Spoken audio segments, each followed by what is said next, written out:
Hi all, தேவனுக்கு மகிமை உண்டாகட்டும். நீதிமொழிகளின் புஸ்தகம் 24வது அதிகாரம் 10வது வசனம் சொல்லுகிறது, ஆபத்து காலத்தில் நீ சோர்ந்து போவாயானால் உன் பலன் குறுகினது என்று வேதம் சொல்லுகிறது.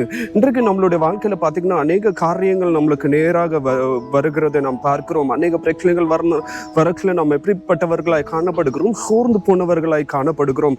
இன்றைக்கு நாம் யோசித்து கொண்டு இருக்கிறோம், நல்லா சாப்பிட்டு நல்லா திடார்த்தமா இருந்து நல்ல பலசாலியா இருக்கிறது தான் த மேன் வித் ஸ்ட்ரென்த் யோசித்து பார்க்கிறோம், நாட் பிசிக்கல் ஸ்ட்ரென்த்.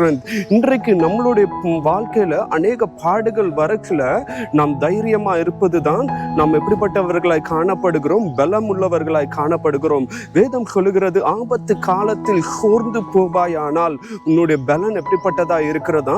அது குறுகினதா இருக்கிறது. இன்றைக்கு நம்மளுடைய வாழ்க்கையில நாம் யோசிக்க வேண்டும், நம்மோடு கூட இருக்கிறது வானத்தையும் பூமியும் சிருஷ்டித்த கர்த்தர் நம்மளோடு கூட இருக்கிறார். அவர் இருக்கக்குள்ள நம்மளுக்கு என்ன பயம்? 365 டேஸும் ஆண்டவர் சொல்லுகிறாரு, நீ பயப்படாத, நீ பயப்படாத, தைரியமாயிரு என்று ஆண்டவர் நம்மளுக்கு கற்றுக் கொடுக்கிறாரு. இன்றைக்கு நாம் ஆபத்து நாட்கள் வரும் பொழுது நாம் எப்படிப்பட்டவர்களாய் காணப்பட வேண்டும்? தைரியம் உள்ளவர்களாய் காணப்பட வேண்டும். இன்றைக்கு கூட பார்த்தீங்கன்னா அநேக இடத்துல வார் நடக்கு, அநேக காரியங்கள் நம்மை சுற்றிலும் நியூஸை நம்ம பார்க்கலாம். ஆனால் அப்படிப்பட்ட நாட்கள்ல அப்படிப்பட்ட காரியங்கள் வரும் பொழுது நம்மளுக்கும் என்ன ஆகுது?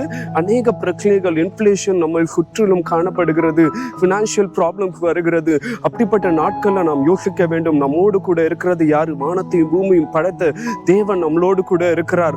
இன்றைக்கு நாம் அவரோடு கூட இருக்கல நம்மளுடைய தேவைகளை அவர் சந்திப்பார், நம்மளுடைய எல்லா காரியத்தையும் அவர் பொறுப்பெடுத்துக் கொள்வார். இன்றைக்கு நம்மளுடைய வாழ்க்கையில அவரை நாம் இயேசுவானவரை தலைவராக வைக்கல, அவர் குடும்பத்தின் தலைவராக இருக்கல, நம்முடைய குடும்பத்தின் காரியத்தை அவர் எல்லா காரியத்தையும் பொறுப்பெடுத்து ஆண்டவர் நடத்துவார்.